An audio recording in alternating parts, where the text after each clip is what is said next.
Hello students, स्वागत करती हूँ आपका आपके अपने YouTube channel jobs and career bye Anju में। आज हम करेंगे चैप्टर नंबर 12 वेक्टर, इसके बेसिक्स के बारे में आज मैं इस वीडियो में आपको बताऊंगी। तो चलिए स्टार्ट करते हैं। तो सबसे पहले आपको पता होना चाहिए कि वेक्टर क्या होता है। ठीक है, तो हमारे पास दो चीज़ें होती हैं, एक तो होती है स्केलर और एक होती है वेक्टर। तो बात अगर हम करें स्केलर की, तो स्केलर क्वांटिटी कौन सी होती है, वो उसके अंदर सिर्फ और सिर्फ आपको क्या मिलेगा, मैग्नीट्यूड मिलेगा। ठीक है, और वेक्टर के अंदर आपको मैग्नीट्यूड तो मिलेगा, लेकिन इसके साथ आपको क्या मिलेगी, डायरेक्शन मिलेगी। अब डायरेक्शन कैसे, जैसे हम दो चीज़ों से समझते हैं। एक हमारे पास होती है स्पीड, जो स्पीड होती है वो किस में जाती है भाई, स्केलर में। ठीक है, और एक होती है वेलोसिटी, ये किस में जाएगी, वेक्टर में। क्यों, क्योंकि इसके पास डायरेक्शन होती है। डायरेक्शन होती है जब इसके अंदर क्या डायरेक्शन नहीं होती, सिर्फ और सिर्फ मैग्नीट्यूड होता है, और इसके अंदर मैग्नीट्यूड और डायरेक्शन दोनों ही होती हैं। इसलिए अगर फिर भी आप भूल जाते हो तो एक तरीका है कि आप याद करो, जैसे स्पीड, इसके अंदर डायरेक्शन नहीं होती, तो S for speed and S for scalar, और V for velocity and V for vector. तो ये कैसी क्वांटिटी है, वेक्टर क्वांटिटी है, और ये स्केलर क्वांटिटी है। स्पीड डिस्टेंस अपॉन टाइम क्या होती है, डिस्टेंस अपॉन टाइम, और ये क्या होता है, डिस्प्लेसमेंट अपॉन टाइम। अब देखिए, जो डिस्टेंस है, डिस्टेंस अपॉन टाइम, इसकी वजह से ही स्पीड क्या होती है, स्केलर होती है। क्यों, क्योंकि डिस्टेंस के अंदर कोई डायरेक्शन नहीं होती, और डिस्प्लेसमेंट के अंदर डायरेक्शन होती है। जैसे अगर मैं आपको एक स्क्वायर दूं, जैसे मेरे पास ये कोई भी क्वाड्रिलेटरल है, ए बी सी डी, तो मुझे ए से लेकर सी का डिस्टेंस निकालना है, ए से लेकर सी तक का डिस्टेंस निकालना है। मान लेते हैं ये 10 है, ये 10 है, तो आप अगर डिस्टेंस निकालोगे तो ए से ए बी का डिस्टेंस प्लस करोगे, ए बी का डिस्टेंस प्लस करोगे, और साथ में बी सी का डिस्टेंस प्लस करोगे। 10 + 10 20 आ गया। तो ए से लेकर सी तक का डिस्टेंस आप इस तरह से निकालोगे। ठीक है, अगर आपको ए पॉइंट पर आप हो और आपको कहाँ तक जाना है, सी पॉइंट पर आपको जाना है, ए टू सी का आपको क्या निकालना है, डिस्टेंस। वही अगर डिस्प्लेसमेंट की मैं बात करूं, तो डिस्प्लेसमेंट के अंदर क्या होता है, वो रास्ता देखा जाता है जो सबसे छोटा हो, शॉर्टेस्ट। तो ऐसी डायरेक्शन जो आपको सबसे छोटे रास्ते में लेके जाएगी, वो आपको लेनी है यहाँ पर। तो यहाँ पर ए से लेकर सी तक का डिस्प्लेसमेंट क्या हो जाएगा, ये वाला हो जाएगा ए सी, क्योंकि ये सबसे छोटा है। अगर हम इस तरह से जाएंगे तो ये बड़ा होगा। तो डिस्प्लेसमेंट हमें देखना है, तो इनिशियल पॉइंट और फाइनल पॉइंट, इन दोनों का सबसे शॉर्टेस्ट डिस्टेंस जो इस डायरेक्शन में है, वो अगर डिस्प्लेसमेंट है। ठीक है, क्योंकि डिस्प्लेसमेंट एक वेक्टर क्वांटिटी है। तो साफ सी बात है, बस आपको इतना ही पता करना है कि स्केलर और वेक्टर, स्केलर के अंदर मैग्नीट्यूड होता है, वेक्टर के अंदर है मैग्नीट्यूड प्लस डायरेक्शन। अब दो चार पॉइंट्स देख लेते हैं कि स्केलर के अंदर कौन कौन सी चीजें आ जाती हैं। जैसे स्केलर क्वांटिटी के एग्जांपल मैं आपको दूं, तो एक आप लिख लीजिए, लेंथ हो गया, टेम्परेचर हो गया, डेंसिटी, रेजिस्टेंस, टाइम भी है, स्पीड तो मैंने आपको बता ही दिया, एरिया और वॉल्यूम, पावर, और एक ये डिस्टेंस। तो ये सब किसके एग्जांपल्स हैं, स्केलर के हैं। और वेक्टर के लिए फोर्स है, किस डायरेक्शन में फोर्स लगाया। ठीक है, फोर्स है, वेलोसिटी है, डिस्प्लेसमेंट है, एक्सेलरेशन और वेट। अब बात करते हैं कि हम इनको रिप्रेजेंट कैसे करेंगे, यानी कि इसको वेक्टर को हम किस तरह से लिखेंगे, किस तरह से लिखेंगे। अगर आपको वेक्टर को लिखना है, रिप्रेजेंट करना है, तो जैसे आपके पास ए बी वेक्टर है, तो इसके ऊपर एक एरो आ जाती है। क्या आ जाती है, एरो। ठीक है,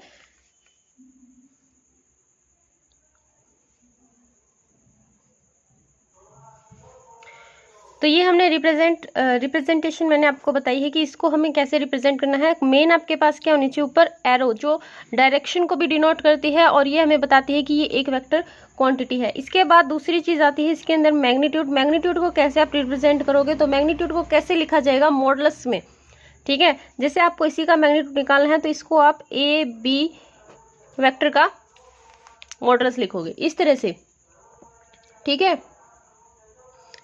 और इसके बाद मैं आपको टाइप्स बता देती हूँ, टाइप्स ऑफ वेक्टर।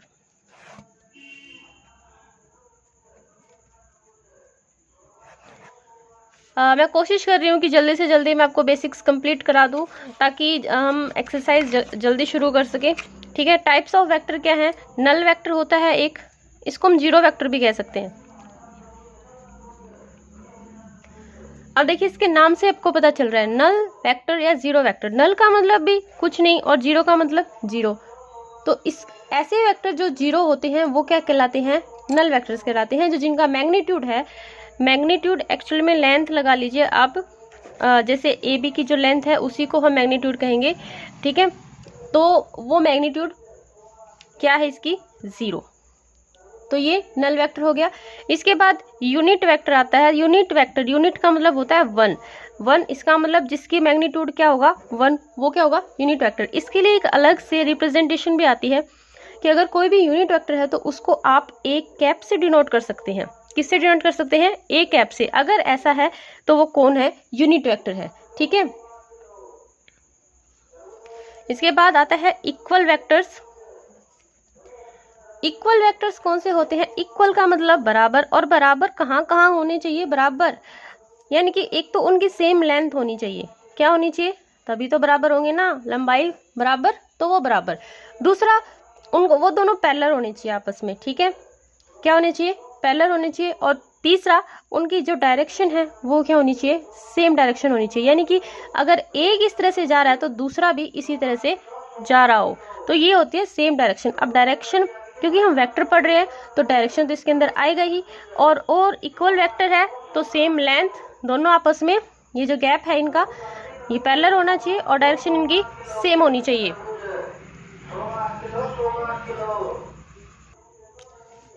इसके बाद मैं आपको इसका फोर्थ पॉइंट बताती हूँ।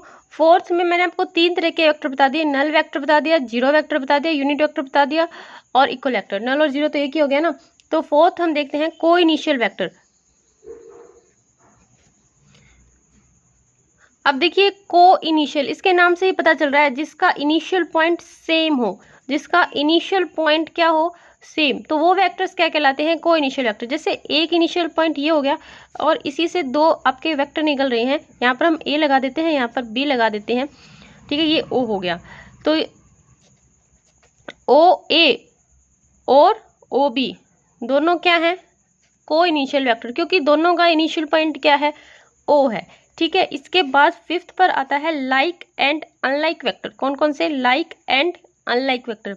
लाइक का मतलब जो एक जैसे दिखते हैं और अनलाइक का मतलब जो एक जैसे नहीं दिखते। अब ये जो एक जैसे दिखेंगे तो वेक्टर का चैप्टर पढ़ रहे हैं तो मेन डायरेक्शन, ठीक है।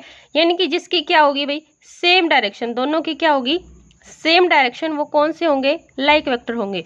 और जिसकी डायरेक्शन अलग अलग होगी, एक इस तरफ जा रहा है और एक इस तरफ जा रहा है, तो वो कौन से होंगे? Unlike vectors. इसके बाद पढ़ेंगे हम कोलिनियर वेक्टर्स। कोलिनियर वेक्टर्स कौन से होते हैं भाई? जो पैरेलल होते हैं एक सेम स्ट्रेट लाइन के, ठीक है। क्या होते हैं? अगर वो एक ही लाइन के पैरेलल हैं, जैसे ये एक लाइन है, स्ट्रेट लाइन है, ये दोनों ही वेक्टर इसके क्या है? पैरेलल हैं। एक लाइन के दोनों वेक्टर पैरेलल हैं तो वो कौन से हो गए? कोलिनियर वेक्टर्स, ठीक है। इसके बाद आता है कोप्लेनर वेक्टर्स।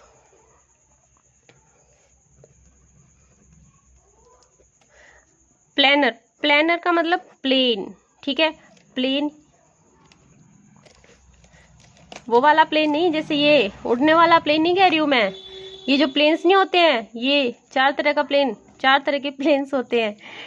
तो जैसे इसमें देखो लाइन, को लाइन लीनियर, यहाँ पर लाइन आ रही थी यानी कि एक ही लाइन के पैरेलल। इसी तरह से यहाँ पर आपके पास आ रहा है प्लेन।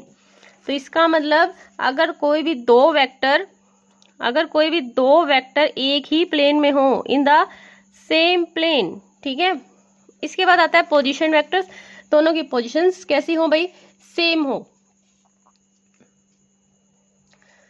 इसके बाद देखिए हम मेन कर लेते हैं। इसके बाद एक चीज आती है direction cosines and direction ratios of A vector. ठीक है,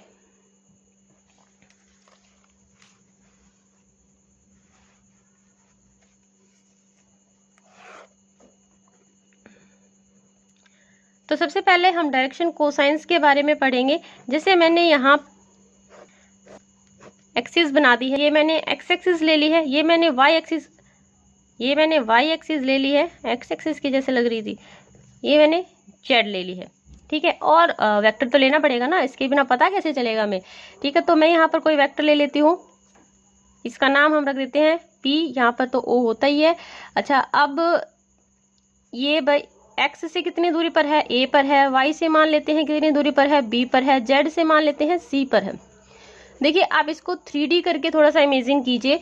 आपको लग रहा है कि ये इन दोनों के बीच में है, नहीं, दोनों के बीच में नहीं है, ये 3 के बीच में है। ठीक है, देखिए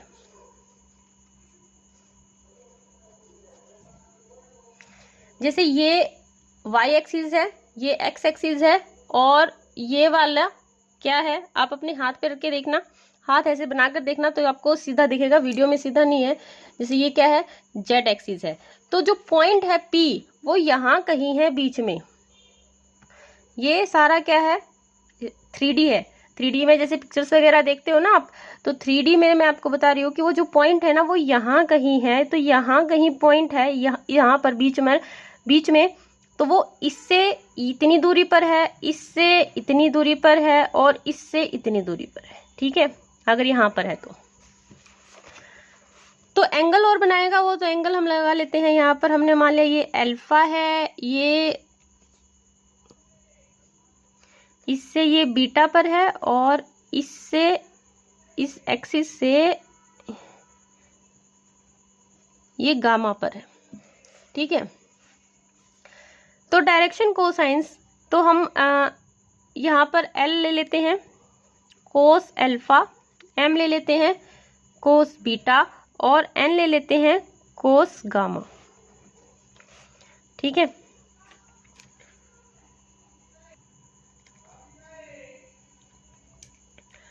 इसके बाद डायरेक्शन रेशो, ये तो डायरेक्शन कोसाइंस हो गए। ठीक है, इसके बाद डायरेक्शन रेशोज के बारे में अगर हम देखें तो वो क्या होता है, डायरेक्शन रेशो क्या होते हैं, डिस्टेंस होती है। क्या होती है, डिस्टेंस। कहाँ से, एक्स एक्सिस से, वाई एक्सिस से, और जेड एक्सिस से, तीनों से क्या होती है, डिस्टेंस होती है। ठीक है,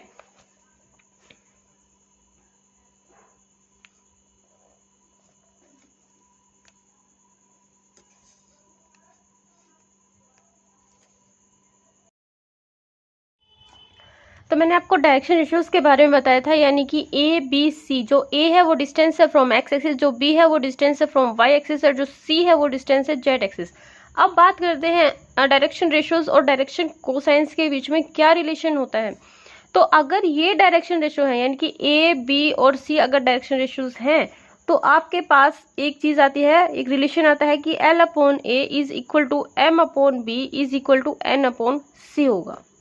ठीक है, इन केस आपको डायरेक्शन कोसाइंस निकालने हैं और आपके पास एंगल्स नहीं है, तो आप डायरेक्शन रेशियो से भी डायरेक्शन कोसाइंस निकाल सकते हैं। वो कैसे, जो L होता है वो बराबर होता है किसके, L अपॉन ए किसके बराबर होता है, 1 अपॉन रूट ऑफ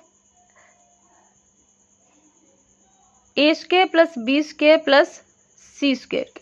ठीक है, यानी कि इसको हम इस तरह से भी लिख सकते हैं कि L इज इक्वल टू, ये यहाँ पर चला जाएगा, a upon root of A square plus B square plus C square. इसी तरह से जो M होता है वो होगा b upon A square plus B square plus C square, और जो N होगा वो होगा आपके पास c upon root of A square plus B square plus C square.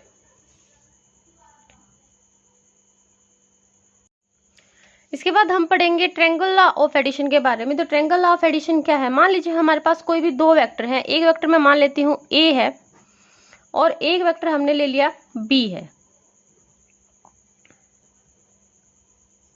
ठीक है, तो मेरे पास ये दो वेक्टर हैं, तो सबसे पहले मैं क्या करती हूँ, अगर मुझे इनका जोड़ लेना है, इनका सम लेना है, क्योंकि हम एडिशन के बारे में पढ़ रहे हैं अगर, तो इनको हमें क्या करना होगा, एक पॉइंट लेना होगा ओ और उस पर इन दोनों को लगाना होगा।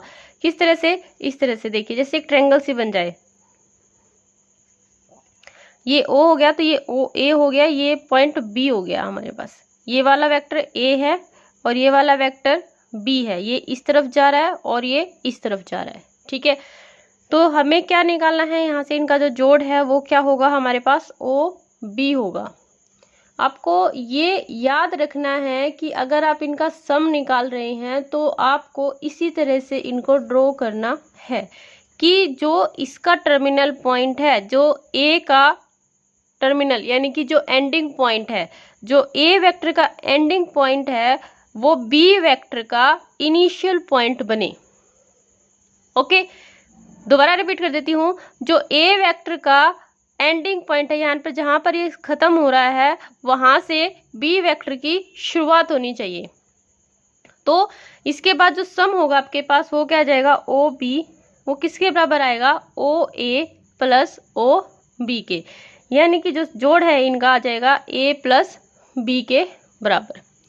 एक तीसरी चीज आपको याद रखनी है ये कि जो इनका जो ओ बी यानी कि जो इनका सम है उसकी जो डायरेक्शन है वो बिल्कुल अपोजिट होनी चाहिए। जैसे ये ऐसे जा रहा है फिर ये ऐसे जा रहा है, तो फिर अगर हम इसको जैसे ये ऐसे चल रहा है, ठीक है, ये ऐसे फिर ऐसे, तो कैसे आना चाहिए, अब ऐसे आना चाहिए ना, ऐसे। लेकिन नहीं, क्योंकि आप क्या कर रहे हैं, सम निकाल रहे हैं, तो ये जो डायरेक्शन है ये ऐसे ना हो करके इन दोनों के अपोजिट होगी। इसका मतलब ये डायरेक्शन ऐसे होगी, तो इसकी डायरेक्शन कैसे होगी, ऐसे। तो डायरेक्शन का आपको थोड़ा सा ध्यान रखना है जब भी आप ट्रायंगल लॉ ऑफ एडिशन करते हैं तब उसके अंदर। इसके बाद एक पैरेललोग्राम लॉ ऑफ एडिशन आता है, उसके अंदर क्या होता है भाई, इसके बाद पैरेललोग्राम लॉ ऑफ एडिशन के अंदर हमारे पास दो वेक्टर हैं, कोई एक ए वेक्टर है और एक बी वेक्टर है, और हमें इनका एडिशन करना है, इनका जोड़ करना है। तो उसके लिए सबसे पहले हमने इनको इस तरह से ड्रॉ किया है कि इन दोनों का एक सेम कॉमन पॉइंट है, कॉमन इनिशियल पॉइंट है कौन, ओ, ठीक है। ओ इन दोनों का कॉमन इनिशियल पॉइंट है, यानी कि दोनों की शुरुआत कहाँ से होती है, ओ से ही है। जैसे ये ओ पॉइंट है तो यहाँ से ही ए वेक्टर जा रहा है और यहाँ से ही कौन जा रहा है, बी वेक्टर जा रहा है, ठीक है। तो ऐसे में जो आपको इनका डिस्टेंस मिलेगा वो किसके द्वारा दिया जाएगा, सॉरी, इनका जो एडिशन होगा वो किसके द्वारा दिया जाएगा, डायगोनल के द्वारा। और डायगोनल कौन है यहाँ पर, ओ बी। तो ओ बी क्या आ जाएगा हमारे पास, ओ ए प्लस ओ सी, ठीक है, यानी कि ए प्लस बी।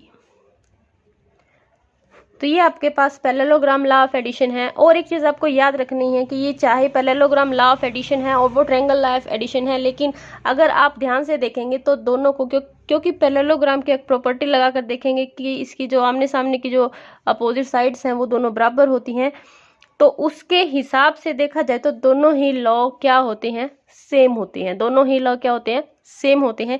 इसमें भी आप डायरेक्शंस का ध्यान रखिएगा, ठीक है। इसके बाद जैसे एडिशन के अंदर क्या होती है, वेक्टर का अगर एडिशन है तो वो कम्यूटेटिव होता है। ये प्रॉपर्टीज तो आपने पढ़ी हैं छोटी क्लासेस में भी, 6th 7th 8th 9th 10th। Commutation क्या होता है, कम्यूटेटिव होती है इनकी प्रॉपर्टी एडिशन की, वेक्टर एडिशन की, यानी कि अगर आपके पास ए प्लस बी है तो किसके बराबर होगा, बी प्लस ए के बराबर होगा। यानी कि इन दोनों को उल्टा लिखेंगे तो भी सेम आएगा, इन दोनों को ऐसे लिखेंगे तो भी सेम आएगा, तो इसी को कहते हैं कम्यूटेटिव। इसके बाद दोनों जो एडिशन होती है वेक्टर्स की वो कैसी होती है, एसोसिएटिव होती है। एसोसिएटिव का मतलब जैसे मैंने लिखा कि ए प्लस बी प्लस सी वो किसके बराबर हो गया, ए प्लस बी प्लस सी, यानी कि आप इन दोनों को ब्रैकेट में रखकर जोड़कर फिर इसके साथ जोड़ के देख लीजिए, या फिर इन दोनों को ब्रैकेट में रखकर और फिर दोबारा से इसके साथ जोड़ेंगे तो सेम आएगा, ठीक है। तो ये एसोसिएटिव होती है। तो एडिटिव आइडेंटिटी भी होती है वेक्टर्स की, और वो कौन होती है, जीरो। जैसे अब आपके पास कोई भी वेक्टर ए है, अगर आपको उसकी आइडेंटिटी निकालनी है तो इसके अंदर क्या जोड़े कि सेम आए, बताइए क्या जोड़ेंगे, 0। तो 0 कौन सा वेक्टर है भाई, इसको हम कौन सा वेक्टर कहते हैं, नल वेक्टर कह देते हैं या फिर इसको 0 वेक्टर कह देते हैं। तो एडिटिव आइडेंटिटी कौन होती है, नल वेक्टर या 0 वेक्टर। इसके बाद एडिटिव इनवर्स भी होता है, क्योंकि अगर आपके पास एक वेक्टर ए है तो इसका इनवर्स निकाले कि हमारे पास क्या है, 0। तो हमारे पास 0 कैसे आएगा, जब इसके अंदर हम क्या ऐड करेंगे, जब हम इसके अंदर अपोजिट डायरेक्शन वाला वेक्टर ऐड करेंगे। ठीक है, तो वो क्या हो गया, इसके अंदर दूसरा जो वेक्टर आ गया हमारे पास, अगर हम -a वेक्टर इसके अंदर ऐड करेंगे तो क्या हो जाएगा, 0। तो ये क्या हो गया आपके पास, एडिटिव इनवर्स। क्या हो गया, एडिटिव इनवर्स। इसके बाद बस लास्ट टॉपिक एक आपका कुछ रूल्स का रह जाता है और इसके बाद हम सॉल्व आउट कर सकते हैं इसके क्वेश्चंस को। तो देखिए कुछ प्रॉपर्टीज हैं किसके बेस पर भाई, मल्टीप्लिकेशन के लिए। मल्टीप्लिकेशन के लिए अगर आपके पास मैग्नीट्यूड है और साथ में वेक्टर है, मैग्नीट्यूड का मतलब यहाँ पर क्या है, लेंथ है। जैसे भी किसी की 4 है, किसी की 3 है, ठीक है, तो मैग्नीट्यूड का मतलब लेंथ, मैग्नीट्यूड इनटू में a।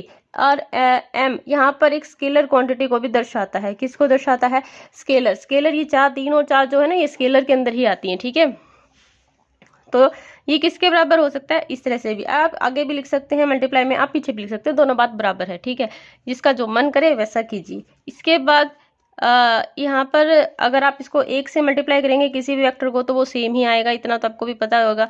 ये 1 आप आगे भी लगा सकते हैं, 1 आप पीछे भी लगा सकते हैं। इसके बाद 0, अगर आप 0 से मल्टीप्लाई करेंगे किसी भी वेक्टर को तो क्या बन जाएगा, 0 बन जाएगा।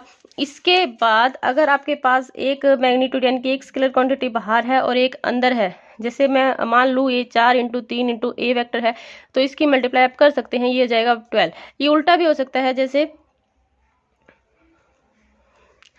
4 × 3 लिख करके यहाँ पर a वेक्टर अगर मैं लगा दूँ तो भी ये 12 a वेक्टर ही आएगा। ठीक है, एक ये बात है। दूसरा और एक चीज है कि m + n दोनों का जोड़ है, साथ में मल्टीप्लाई हो रही है a वेक्टर की, तो आप इसको किस तरह से लिख सकते हैं, m a vector plus n a vector. और एक है कि आपके पास अंदर ब्रैकेट के अंदर 2 वेक्टर्स हैं, तो आप इस m को दोनों के साथ मल्टीप्लाई करके लिख सकते हैं। तो देखिए वेक्टर से डरने की जरूरत नहीं है, वेक्टर बिल्कुल ऐसा ही है जैसे हमने पीछे ये सारे क्वेश्चंस किए हैं। ठीक है, अब इसका जो फर्स्ट क्वेश्चन है वो मैं आपको इसके अंदर करा देती हूँ, क्योंकि छोटा सा क्वेश्चन है। वैसे तो एक्सरसाइज की जो वीडियो बनाऊंगी उसके अंदर भी कराऊंगी, लेकिन वैसे समझा देती हूँ। जैसे इसने कहा कि a वेक्टर एक नॉन जीरो वेक्टर है। क्या है, एक नॉन जीरो वेक्टर है। तो आपको एक स्केलर निकालना है k सच डेट कि k और a वेक्टर का जो मैग्नीट्यूड है वो कितना है, 1। मॉडुलस बोलते हैं इसको, मतलब ये पूरा मैग्नीट्यूड है और वैसे मैंने इसको मॉडुलस बोलना है। तो modulus of k a vector is equal to 1। ठीक है, तो ये हमारे पास एक गिवन है एक तरह से, तो हम इसको अलग अलग लिख सकते हैं। अभी हमने जैसे सीखा था इसको हम अलग लिखेंगे, और ये छोटा k है भाई मैथ्स में, और ये वेक्टर ये किसके बराबर आ गया, 1 के बराबर। तो modulus of k is equal to 1 upon modulus of a vector. ठीक है, अब आपको पता है कि आप किसी का भी अगर मॉडुलस हटाएंगे तो वहां पर क्या आएगा, प्लस माइनस का साइन, है ना, प्लस माइनस का क्या आता है, साइन। तो अगर मैंने इसका मॉडुलस हटाया k का मॉडुलस, तो प्लस माइनस का साइन आ गया यहाँ पर। ठीक है, तो ये इसकी वैल्यू आ गई। जो ये पूछ रहा था कि आपको कोई भी स्केलर k निकालना है तो बताइए उसकी क्या वैल्यू होगी, स्केलर k की क्या वैल्यू होगी, तो ये वैल्यू होगी k की। ठीक है, तो इस तरह से हमें क्वेश्चन करने हैं, बहुत ही प्यारे प्यारे छोटे छोटे क्वेश्चंस हैं, तो जरूर देखना इससे नेक्स्ट इसके एक्सरसाइज की वीडियो, इसका लिंक मैं आपको डिस्क्रिप्शन में दे दूंगी।